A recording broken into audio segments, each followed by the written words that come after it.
Cuando muere un hombre importante de la familia, las mujeres se amputan una falange con una piedra afilada. La familia es como la mano, todos cooperan para un fin común. Ellas consideran que es como si faltase un dedo. Lo amputan y lo ofrecen a los dioses como una forma de que les sea más fácil llegar al paraíso a través de esa ofrenda, ¿no? La guerrilla había tomado toda la zona y había quemado las casas. No estaban allí, no sabemos si estaban bien o no. Si han huido, si los han matado. Nos encontramos niñas que se prostituían, tío. Sí. En Mauritania hay un dicho popular que dice que cuanto más gorda sea la mujer mejor, porque así no te la roban. Y el patrón de belleza son mujeres obesas. Y a las niñas se las obliga a comer forzadamente. Hay unos centros que se llaman casas de engorde y se mete ahí a las niñas, se les obliga a comer hasta que vomitan y luego, una vez vomitan, las hacen seguir comiendo. El leblop se llama esa costumbre. ¿Qué modificación personal crees que es estéticamente bonita y visual respecto a las tribus que hayas vivido? A mí me flipa la espalda de las mujeres larín. Mira esta espalda. O sea, son como... Sí, está guapa, ¿eh? Muy simétrico, patrones, y todo esto está hecho con un cuchillo en toda la espalda, o sea, es un trabajazo. ¿Y la otra? Esto en la cara, sí, es de la misma tribu de los larín. Tienen rollo estético bonito, Sí. visual. ¿Qué significa esto? Las mujeres con patrones más chulos de escarificación pues llaman más la atención a los hombres. Bienvenidos una vez más. Hoy vuelve con nosotros una persona que no necesita presentaciones. Aún así, se la vamos a dar como se merece. Aníbal Bueno, antropólogo, divulgador, viajero, fotógrafo. La verdad que para mí es una envidia de persona. Ojalá pudiera vivir la pequeña parte que ha vivido ese hombre. Uno de los pocos seres humanos que ha visto de cerca lo que la mayoría solo puede ver por documentales. Tribus aisladas, rituales extremos, modificaciones corporales ancestrales y culturas que están desapareciendo delante de nuestros ojos. Hace un año lo tuvimos por aquí, hablándonos ya de rituales demoníacos, canibalismo, tribus que, bueno, os lo dejo aquí abajo por si lo queréis echar un vistazo, la verdad que os merece mucho la pena, pero sobre todo hoy viene a hablar de su libro que para mí creo que ya me notáis que es mi fuerte, tatuajes y modificaciones corporales. Muy buenas, ¿qué tal? Bueno, vamos a hacer una presentación, lo primero y más importante, a mi compañero de equipo, a mi compañero de viajes, Tom, algunos ya lo conocéis, Sí. otros no. Bueno, ¿qué tal? ¿Cómo te sientes? Muy bien, un poco nervioso, pero bien. Muchas gracias por darme esta oportunidad de estar aquí contigo y finalmente puedo expresarme en español. Sí, la verdad que, bueno, el primer vídeo que hicimos no hablaba ni papa casi Y ahora sí. con el tema de la ayahuasca y fíjate, después de un año y poco, cómo estamos, ¿eh? Me faltan palabras aquí y ahí, pero creo que lo más importante es la energía. Sí, yo creo que es lo que realmente estás aquí. Lo que me aportas es millones y millones de energía y bueno, creo que puedes aportar mucho al equipo, a la gente y sobre todo además que creo que estás desarrollando un documental, bueno, algo secreto por ahí, ¿no? Sí, hay un documental muy pronto. Vamos a subir un documental del nuevo retiro de las plantas medicinas y vamos a ver. Miedo me da eso cuando lo saques, a ver lo que subes de mí, cuidado. Bueno, bienvenidos, ya sabes el invitado que tenemos. ¿Cómo estás? Encantado. Compañero? Muy bien. 2.0. Muy bien, 2.0, aquí estamos de nuevo. ¿Cómo te sientes? ¿Qué tal todo?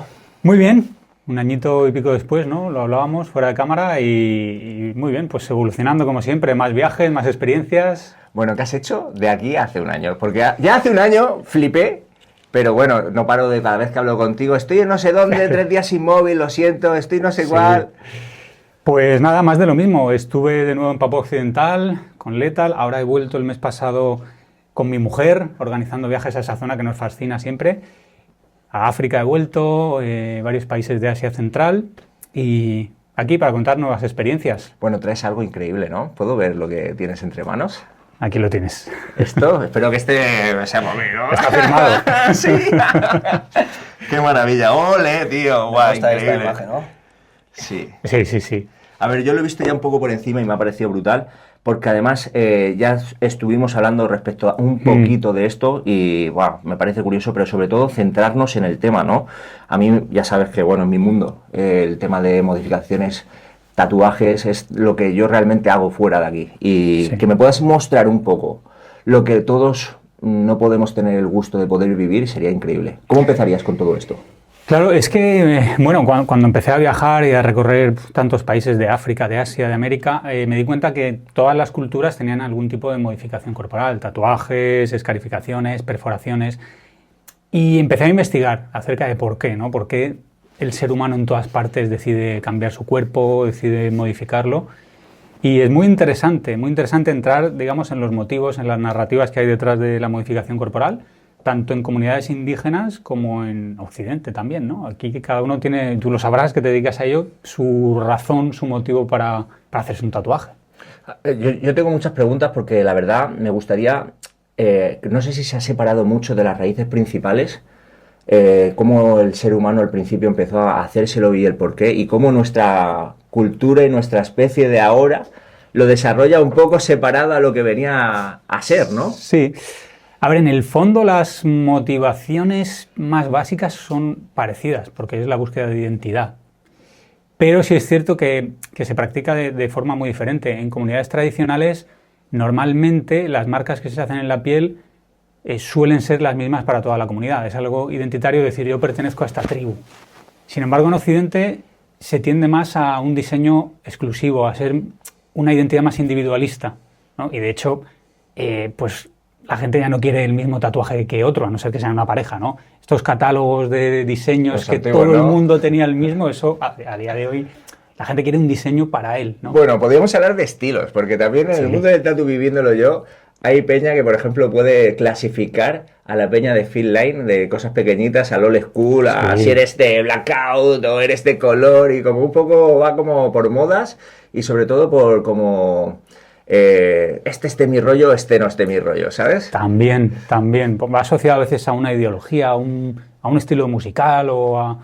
Recuerdo los tatuajes tribales de los 90. También tuvieron su boom y hoy en día ¿no? Ya no se practican Fíjate tanto. cómo ha Aníbal, evolucionado. ¿hay más motivos de solo estético? Por ejemplo, Sí. hay tribus que hacen tatuajes para defenderse.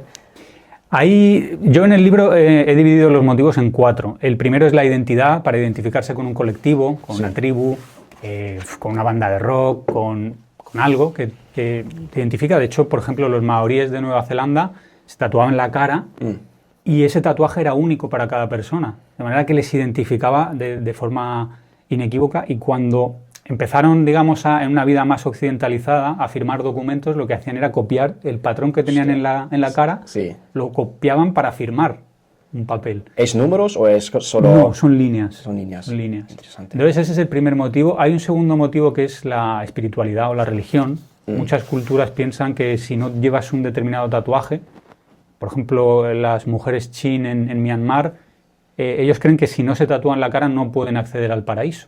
Hostia. Hay tatuajes o perforaciones que dicen que son curativas. En África Occidental se hacen marcas con navaja pues en los ojos, al lado de los ojos para quitar el dolor de cabeza, al lado de nariz y boca para que no entren enfermedades por vías respiratorias.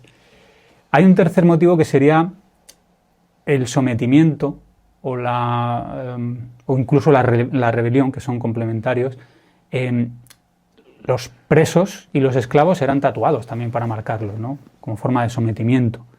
Las mujeres malaca en la isla de Timor se tatúan las manos cuando están casadas, para decir que pertenecen a un hombre. Y luego el último sería el de belleza, que está un poco relacionado con todo. Aquí los tatuajes, gran parte también es estética, ¿no? Porque te ves mejor, te gusta más tu cuerpo con el tatuaje. Y en otras culturas indígenas también. Vale. En Malaca hay también una historia que cuando los japoneses llegan a Malaca, Sí.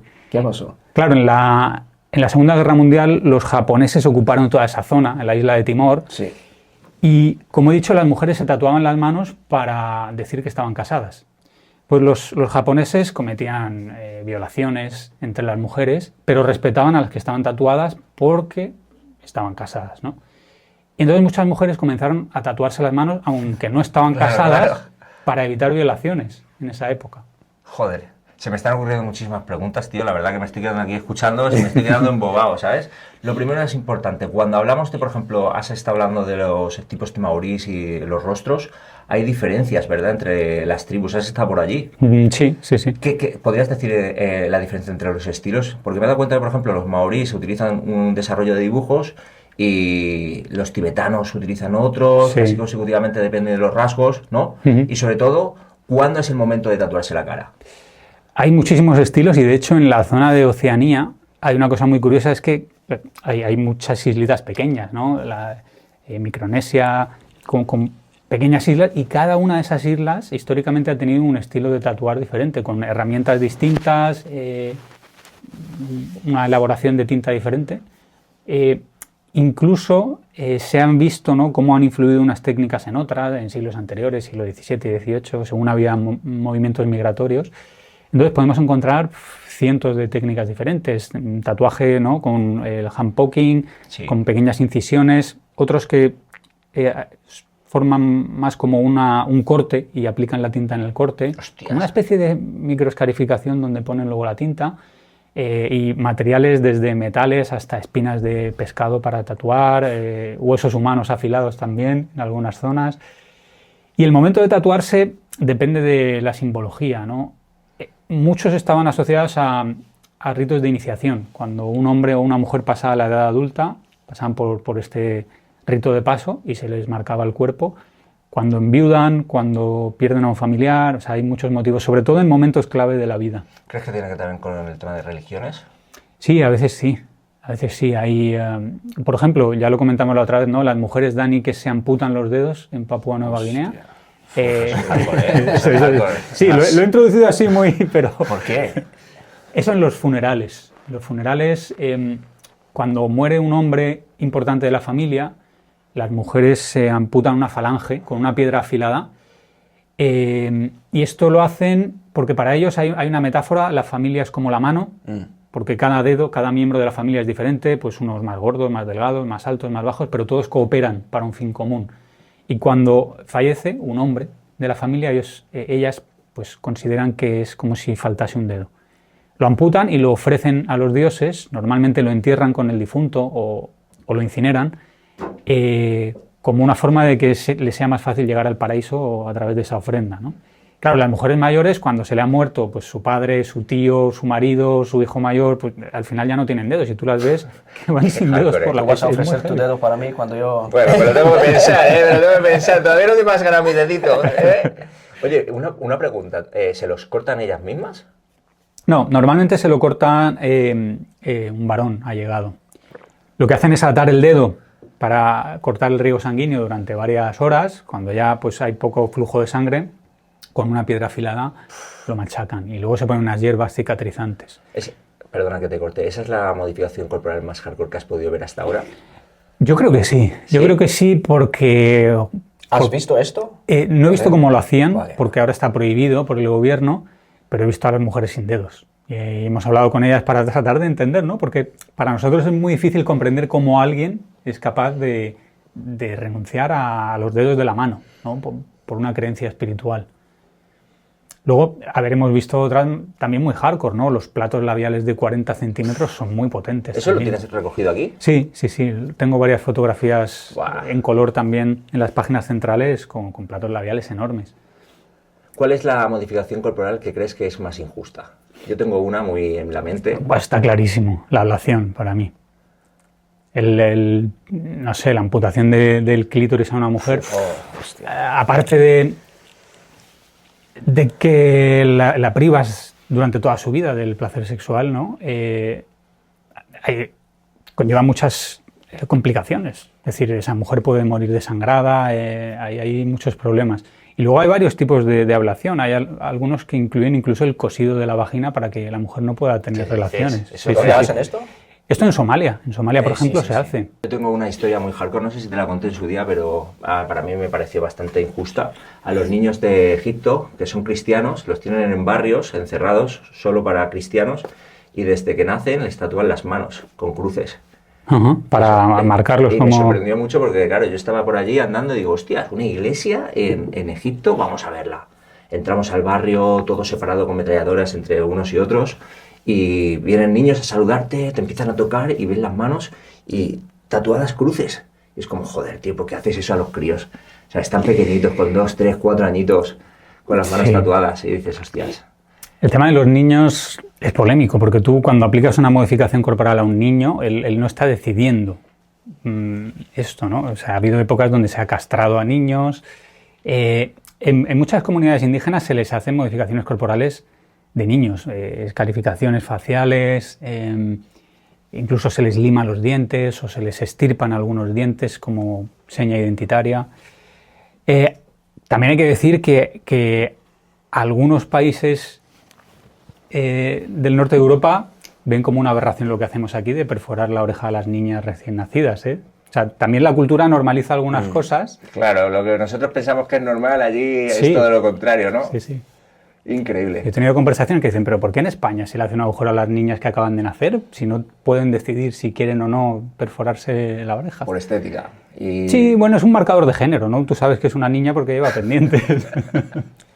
Hay tribus que tienen sus ojos tatuados Los ojos. como negro. Yo tengo un amigo y él tiene sus ojos negros y Tatuaje de córnea. sí, Eso también hablo de esa modificación corporal en el libro. Yo no he visto ninguna tribu que lo practique. No sé si habrá alguna. Lo he visto más en Occidente, ¿no? Con el Black Alien y... sí, sí. ¿Qué opinaste de Vale. Black Alien? Todas las modificaciones que han llevado al extremo. Bueno, aparece también en el libro y me parece interesante sobre todo escucharle, ¿no? Su punto de vista acerca de la modificación corporal, ¿no? Porque él habla de que lo que hoy se considera modificación corporal extrema y a veces se habla de ellos como que son enfermos mentales y que buscan llamar la atención, para él es un proyecto personal que tenía desde siempre y que le hacía más feliz. Entonces él siempre pide respeto, ¿no? Habla de que se ha sentido muy marginado y muy estigmatizado en muchas ocasiones. Y es cierto que hace unas décadas el que llevaba un tatuaje también era considerado un enfermo mental, un delincuente, y eso ha cambiado. Quizá en un futuro cambie la percepción de los modificados extremos. Como cada vez lo llevan más al extremo, ¿no? Porque hay cosas que se van aceptando más. Las dilataciones eran muy extrañas en España hace, no sé, en los 80, ¿no? Y hoy en día es más común. Yo creo que vamos adaptando a... Es un tema delicado porque la verdad, bueno, yo he hablado un par de veces con Antoni y la verdad que yo he seguido muy a fondo. Bueno, ¿quién no ha seguido Sí. una modificación tan extrema? Pero es verdad que, yo lo estoy observando y viendo a ver cómo se comporta porque es verdaderamente extrema, ¿vale? Sí. Ha habido gente ya que se ha modificado muy hardcore, pero por ejemplo, al ser tan conocido, se ha expuesto mucho. Y hace poco estaba como planteándose marcha atrás respecto a su Sí. proceso, ¿sabes? Entonces, claro, creo que también juega una mala pasada el tema de la gente, porque muchas veces nos pertenece nuestro cuerpo a nosotros o a lo que los demás quieren que vean. Sí. Es interesante, incluso Sí. en las culturas, para que podamos hablar de esto, ¿no? Porque, claro, Antoni lo hace para él o para que la gente le vea, ¿sabes? Claro. Igual que las tribus. Sí. Bueno, yo creo que a nivel estético nadie hace nada exclusivamente para él, porque somos seres sociales, vivimos en una comunidad y la piel es lo primero que se ve, ¿no? La ropa, el pelo, la piel, y siempre que uno planea un cambio en su estética, inevitablemente tiene en cuenta a los demás. En el caso de Antoni, esto va más allá, porque a él le sigue muchísima gente y él lanzaba exclusivas en redes o en YouTube de sus nuevas modificaciones, ¿no? Las iba anunciando, hacía lanzamientos, con lo cual yo creo que para él es muy importante, o era muy importante, el feedback siempre. Quizá eso, como Sí. pasa a cualquiera que está muy expuesto socialmente o en redes, puede acabar fagocitándote, atrapándote, ¿no? Y ser esclavo de esas reacciones de los demás. Y en las comunidades indígenas pasa lo mismo. Si se espera de ti una estética determinada, y tú esperas también una respuesta de los demás. ¿Crees que está conectado el tema del dolor con el tema del proceso, del tatuaje o...? Sí, está conectado inevitablemente. De una forma u otra, cuando uno modifica su cuerpo con un tatuaje, una escarificación o incluso una perforación, hay un dolor porque estás dañando el cuerpo, en cierto modo. Y eso las tribus, las comunidades tradicionales lo valoran mucho porque al formar parte en general de ritos de paso, si tú quieres demostrar que eres apto para ser un adulto, tienes que demostrar que eres capaz de soportar dolor, ¿no? De que tienes capacidad de resiliencia, que puedes ser buen guerrero, o en el caso de la mujer que puede soportar un parto, con lo cual hay un tránsito del dolor que aparte siempre ha formado parte de todas las culturas y de todas las religiones. La pasión de Cristo es la superación de dolor para obtener un fin, Es lo ¿no? mismo aquí, ¿no? La salvación. El Ashura en los chiitas. Uf, eso, me acuerdo de la historia y tu amigo. Y mi amigo ¿Lo viste otra vez? Rana, sí, hemos estado otra vez con él. Y le terminé la entrevista a ver si algún Es día verdad, puedo tienes que publicar. subirla, tío, Tengo que estoy subirla deseándolo. cuando pueda.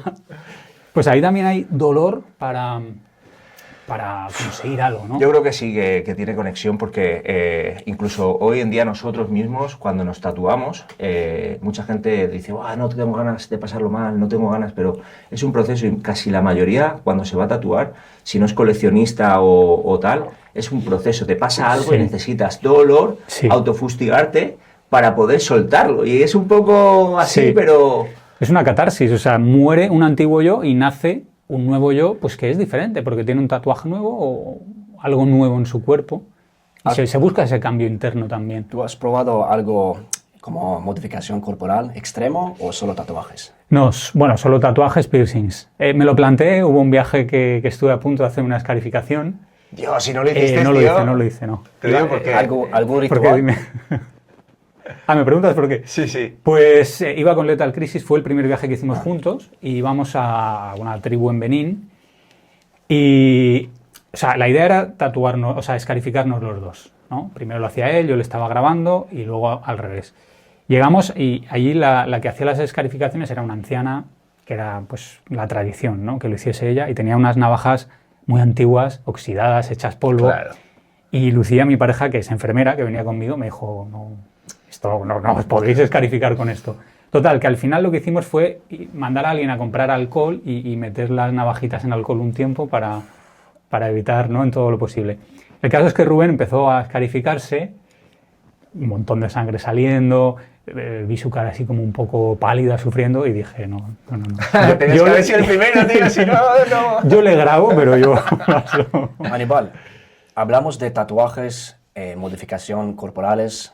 ¿Dónde empecé este viaje para ti? Yo sé que siempre hay un momento donde toda la vida cambió. Y fue un momento para ti, ¿no?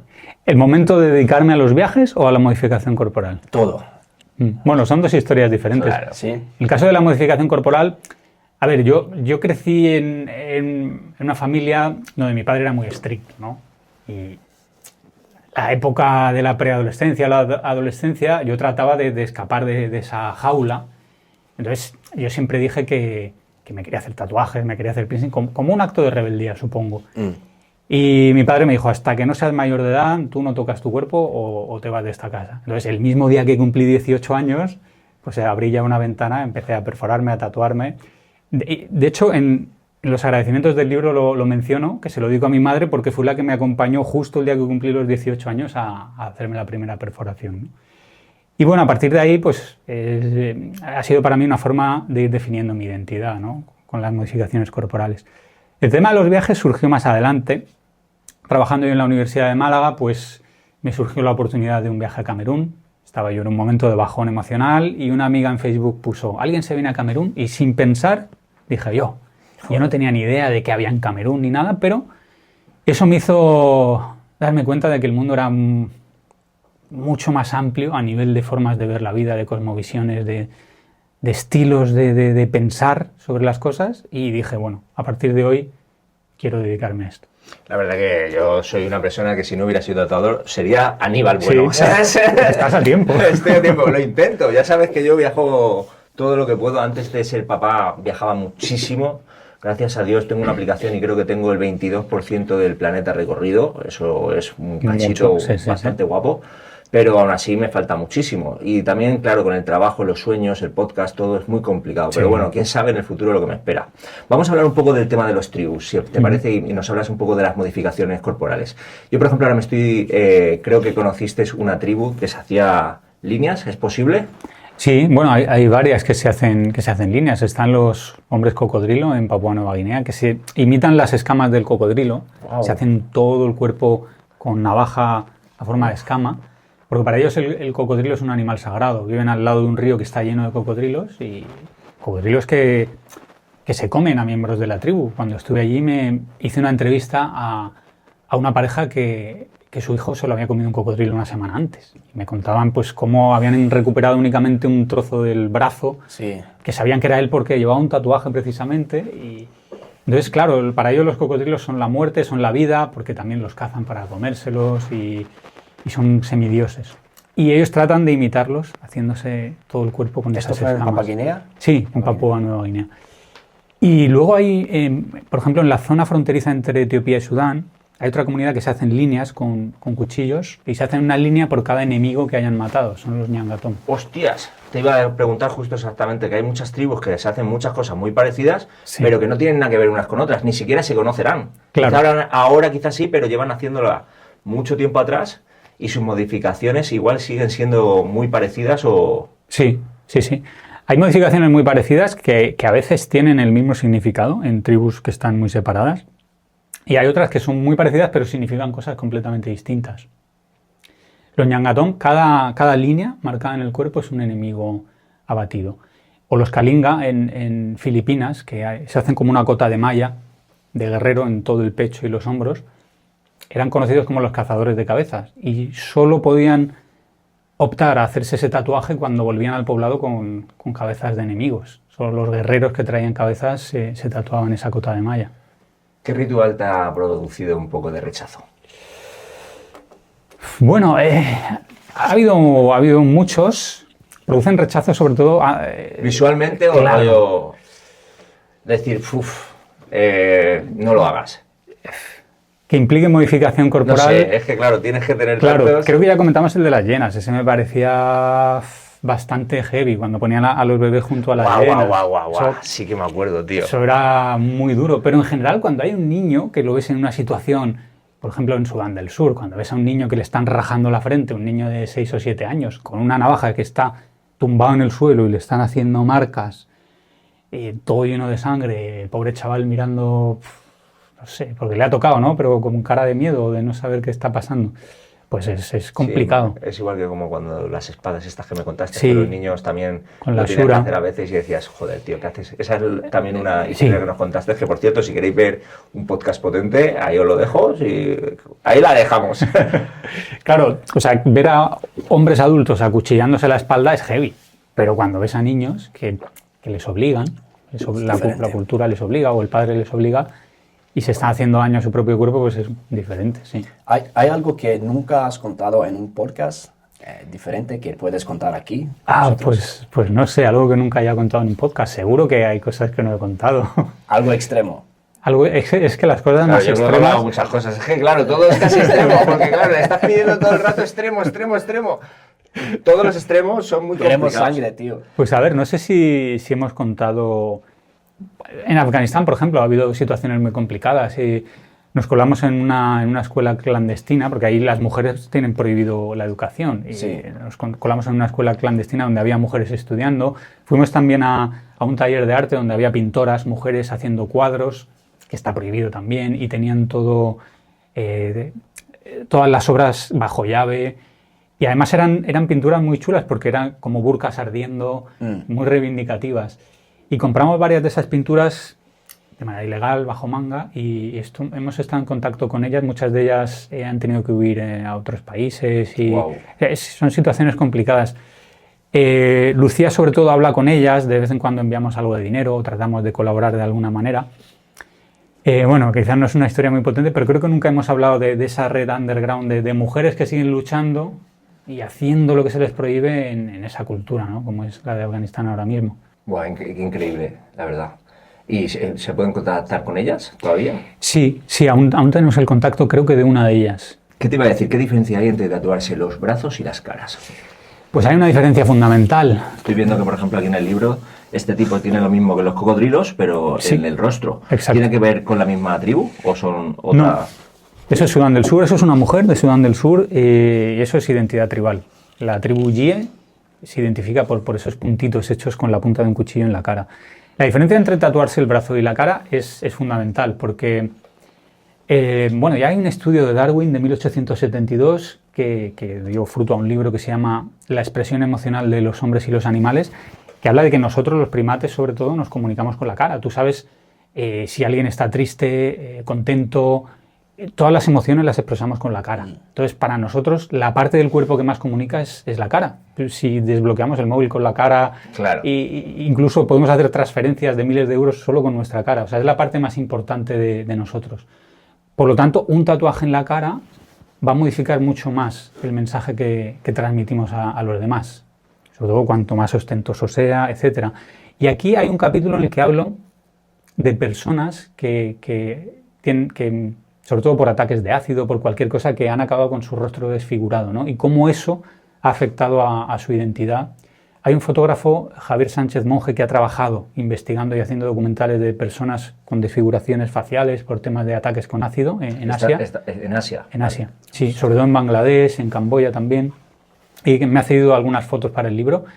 Entonces hacemos un análisis un poco filosófico del impacto que tiene cambiar Hombre, claro. tu rostro a la hora de comunicar con los demás. Es una cosa muy random, esa gente Sí. que se quema viva o tal, es decir, es un Sí. antes y un después. Por tanto, de hecho, esto está relacionado con el hecho de que las máscaras nos den tanto miedo a veces, ¿no? Porque no puedes ver lo que hay detrás. Y sobre todo máscaras que tienen una expresión fija, como una sonrisa o como un tal, son desconcertantes. Durante este año, que has viajado bastante, ¿cuál es la historia más potente que has podido vivir? Porque has vivido unas cuantas, creo. Sí, bueno, pues quizá la del chaval que había sido devorado por un cocodrilo me impactó bastante. Y de hecho es que he tenido varias en ese sentido. Llegamos también a una comunidad con una fotografía que habíamos tomado la vez anterior para entregarla de una niña y nos dijeron que había muerto también devorada por un cocodrilo. Esto en Etiopía. Una cosa en Papúa Nueva Guinea, la otra en Etiopía. Pero al final te das cuenta de que la vida es muy, muy frágil en general, pero sobre todo también fuera de Occidente, en estas comunidades indígenas. Es muy frágil. También me ha afectado bastante la última vez que he estado con los Korowai, que son esta comunidad que vive arriba en los árboles. Acabo de volver hace 3 semanas de allí. 30 metros, ¿no? Sí, casa es súper alta. Pues esta vez no hemos podido ir a la comunidad de siempre, que yo había visitado pues 5 o 6 veces, porque la guerrilla había tomado toda la zona y había quemado las casas. Entonces ya no estaban allí, no sabemos si estaban bien o no, si han huido, si los han matado.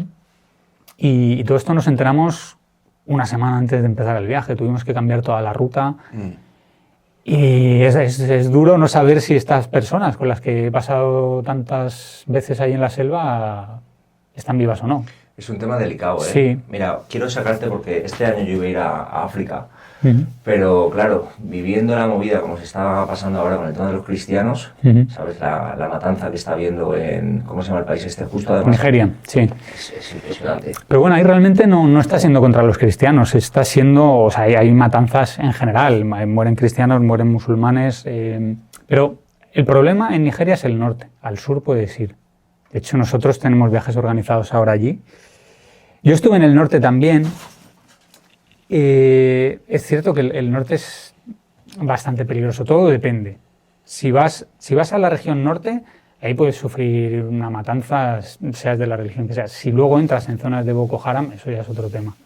A mí me da mucho Sí, respeto es otro todavía. tema. Jugártela de que tú eres extranjero y llegues allí y tal, tiene que ser... Aunque yo, si me dices tú que vayamos, pues de cabeza, ¿sabes? Pero... A Nigeria.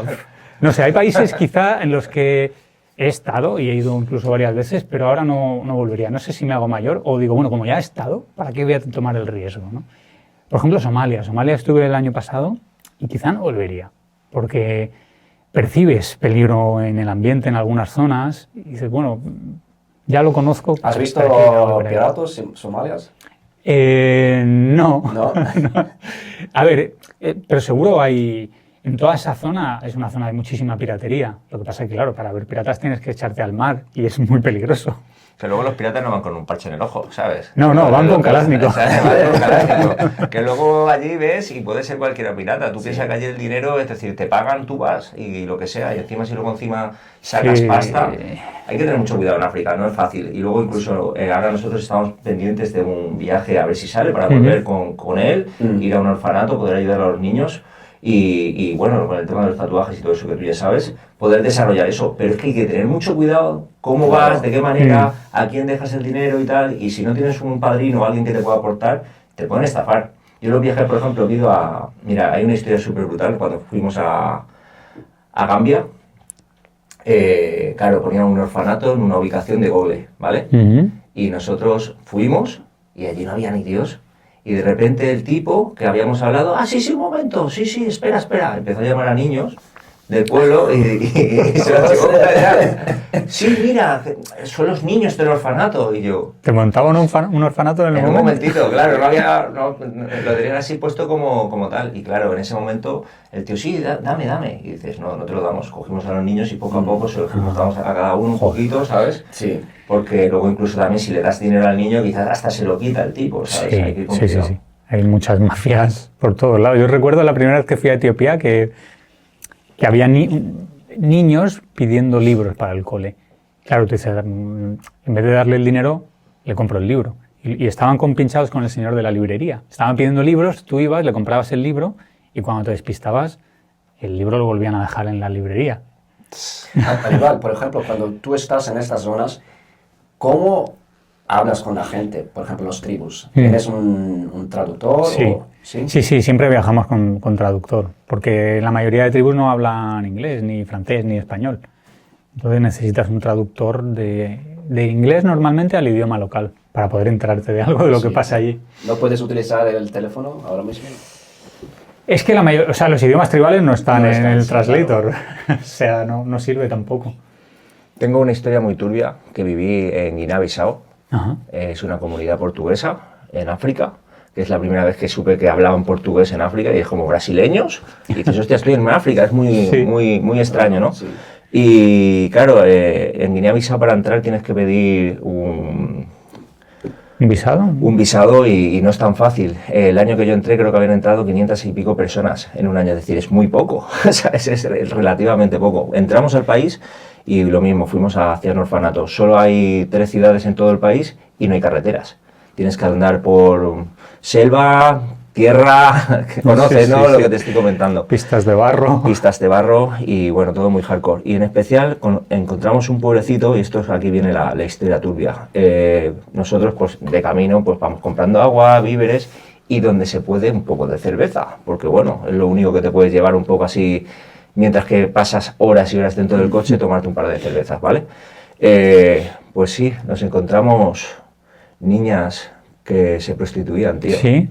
Menores de edad. Menores de 8, 10, 11 años, tío, Joder, y fue muy duro, tío. Eso fue para mí lo más hardcore que he podido ver en África, porque encima había una niña en especial que tendría 12 años, me miraba a los ojos así como diciéndome, elígeme, por favor, elígeme. ¿En qué para parte en irme". África? En Guinea-Bissau. Y eso fue una historia bastante turbia de África, diciendo, joder, ¿cómo están las cosas? Yo decía, "Buah, me la voy a llevar". Pero ¿y qué hago? Y luego me dice el tío, porque yo me enfadé, yo digo, ya me entró la rabia, y digo, "Buah, me entro al bar este y le pego aquí a todos". ¿Y qué? ¿Qué haces? Luego me decía mi compañero, ¿sabes? ¿Qué haces? ¿Te la llevas? Claro. Si no puedes sacarla del país, ¿y luego qué vas a hacer? ¿La vas a dar tú de comer? ¿La vas a tal? No podemos hacer nada por ella. Además, si incluso quizá ella lo tiene interiorizado para poder ayudar a su familia de esa manera. Y es como muy turbio llegar a ese extremo, ¿no? Sí, hay historias de situaciones personales. ¿No has vivido ese tipo de cosas? Sí. Claro, Sí, es que sí. siempre dices las cosas muy guapas, y cuentas algunas cosas turbias, pero hay muchas cosas mucho más turbias. Hay muchas, sí. De maltrato a niños, animales, extremos también. Y es lo que tú dices, es frustrante porque en muchos casos no puedes hacer nada. O sea, ¿qué haces con esa niña? Sí, lo sé. Te la llevas y ¿dónde la Te dejas? quedas ahí con eso en el corazón diciendo, joder, ¿qué hubiera hecho? Ayudar, pero no puedes. Pero Es que no puedes. En muchos casos no puedes. Allí, por ejemplo, yo lo que hago, yo tengo algún contacto que otro, que por ejemplo hay niños que son superdotados o tienen potencial que te cagas, pero real, ¿sabes? Y claro, las oportunidades son muy pequeñas, pues tienes contactos de vez en cuando, como hace él, si le puedes mandar 50 euritos, 100 euritos a la familia o al que realmente es responsable, que tú ya has tenido como quizá una pequeña prueba conociéndoles durante un día o 2 días y ves como que realmente se desviven por esa persona, como realmente es la salvación esa niña para la familia quizás, ¿sabes? Y en ese punto pues sí que puedes aportar. Lo que pasa es que quizá en este aspecto incluso le puedes dar dinero, ¿sabes? A esa niña y seguramente ni ese dinero será para ella, ¿sabes? Sí. Seguro, sí. ¿Qué mito de modificación corporales quieres destruir hoy aquí? Porque es Buena pregunta. Venga, vamos a la modificación. es muy raro. Para nosotros es muy raro, pero tú puedes contar qué mito quieres. ¿Te refieres a alguna creencia asociada a la modificación corporal? Sí, por general. En concreto. Bueno, a ver, los platos labiales que hemos hablado, el origen de esa tradición parece ser que es por fertilidad. Hubo un tiempo en el que en el Valle del Lomo había muy pocos nacimientos y cada tribu de esa zona buscó una explicación sobrenatural o religiosa, y en el caso de los Surma y los Mursi, ellos pues asociaron el dilatar el labio lo máximo posible con que las mujeres fuesen más fértiles. Entonces, claro, en esa época una mujer con una dilatación de 3 centímetros, Sí. si había otra que tenía 10 o 15 centímetros de dilatación, pues consideraban que era más fértil. Y al ser más fértil, pues era más deseada por los hombres. Joder. Evidentemente yo no creo que eso sea así. Seguramente si hacemos análisis de fertilidad, no creo que la que tenga el plato labial más grande sea más fértil. Esto me está recordando, perdóname que te haya acordado, antiguamente habían unas figuritas en la época ¿sabes la figurita esta gorda? Antiguamente en la época de los Homo erectus, Homo sapiens, cuando empezaban a construir... Las Venus estas. Las Venus gordas, vale, sí. que cuanto más gorda era la mujer, mucho más deseada era para todos, ¿sabes? Claro, sí, patrones de belleza antiguos. Bueno, en Mauritania sigue siendo así, que hablando de cosas turbias. En Mauritania, bueno, hay un dicho popular que dice que cuanto más gorda sea la mujer mejor, porque así no te la roban, no se la pueden Hostia, llevar en un camello. Y el patrón de belleza, cada vez menos, pero tradicional, sobre todo en las zonas rurales de Mauritania, son mujeres obesas. Y a las niñas se las obliga a comer forzadamente. Hay unos centros que se llaman casas de engorde y se mete ahí a las niñas, se les obliga a comer mucha grasa de camello, leche y a no moverse para no quemar calorías. ¿Tienes contenido de eso? Muy poco, porque es muy difícil acceder ahí. Tenemos alguna entrevista y tenemos alguna foto de las torturas, porque si se niegan a comer, a las niñas las torturan también.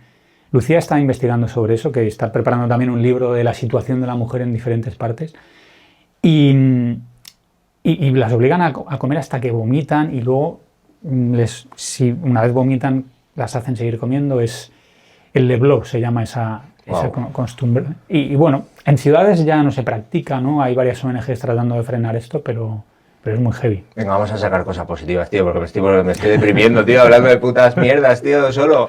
¿Qué modificación personal crees que es estéticamente bonita y visual respecto a las tribus que hayas vivido? A mí me flipa la espalda de las mujeres larín. Voy a enseñar una foto, no sé si se verá, pero... Guau, me hablaste de ella, pero no me la enseñaste. No, me parece brutal porque es una obra de arte, tiene que ser muy dolorosa, evidentemente. Mira esta espalda. O sea, son como...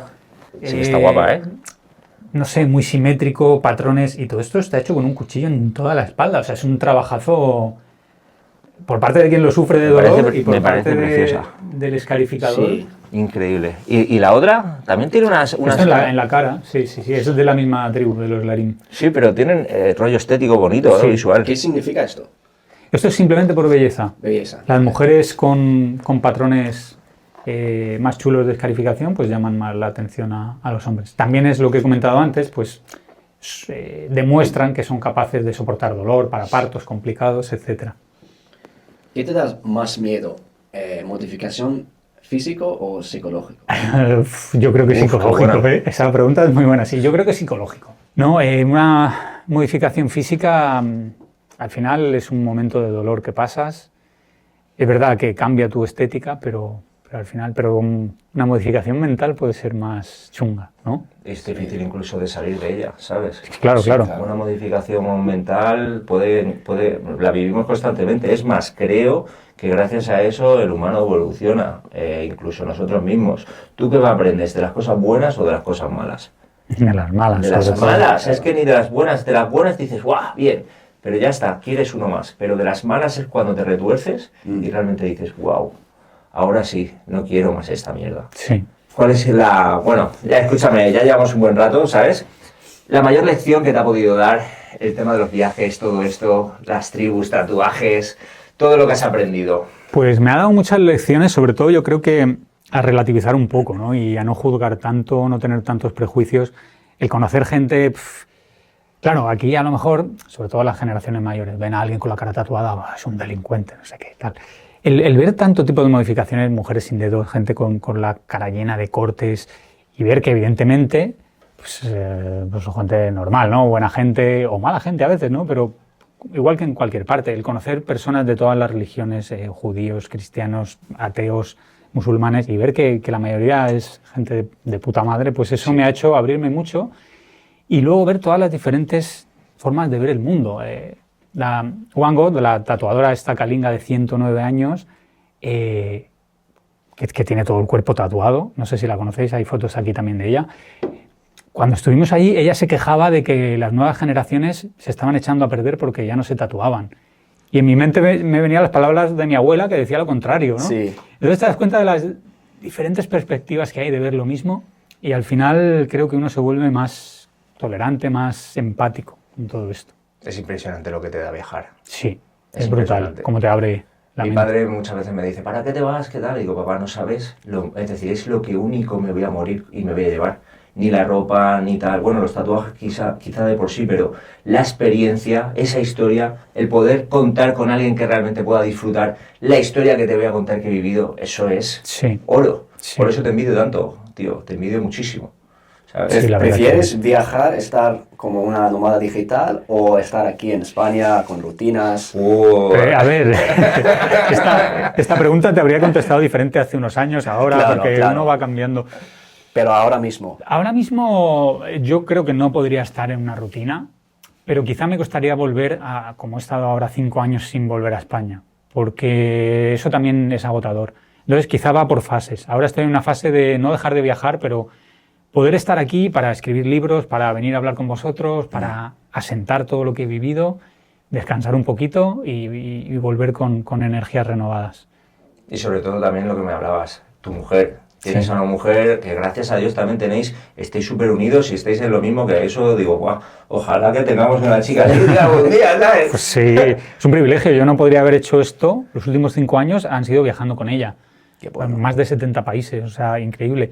Si yo no hubiese encontrado una persona igual a mí en eso, pues no sé, no lo habría hecho a lo mejor, o lo habría hecho, pero no sé, no habría sido tan feliz haciéndolo. Claro, y también la tranquilidad a veces es como Torrevieja, ¿no? Torrevieja es muy tranquilo en invierno y luego en verano es como me quiero ir de aquí, ¿sabes? Pero es como ese quiero y no quiero, viajo, pero necesito tranquilidad, necesito estrés, necesito tranquilidad.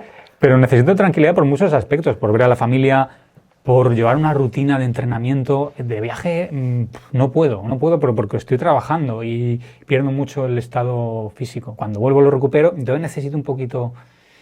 Y por muchos aspectos, para asentar, para comunicar lo que he vivido. Entonces creo que es bueno balancear. Quiero invitaros, si queréis, tenemos una entrevista hecha a un chamán del Amazonas.